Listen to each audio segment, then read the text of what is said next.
Finally পুরীর সমুদ্রের সৈকতে সন্ধ্যাবেলা আমরা পৌঁছেছি।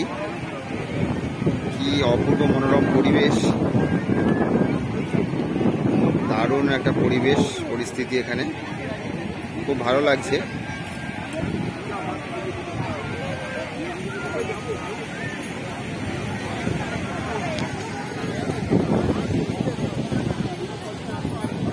সমুদ্রের ধারের দোকানপাট, দূরের হোটেল রেস্টুরেন্ট, চলাচল প্রচুর, এখানে গমগম করছে পরিবেশ একদম। পুরীর সমুদ্র সৈকতে আমরা আছি এখন।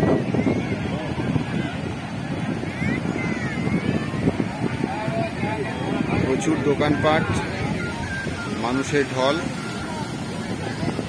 সব মিলিয়ে চমৎকার এক পরিবেশ।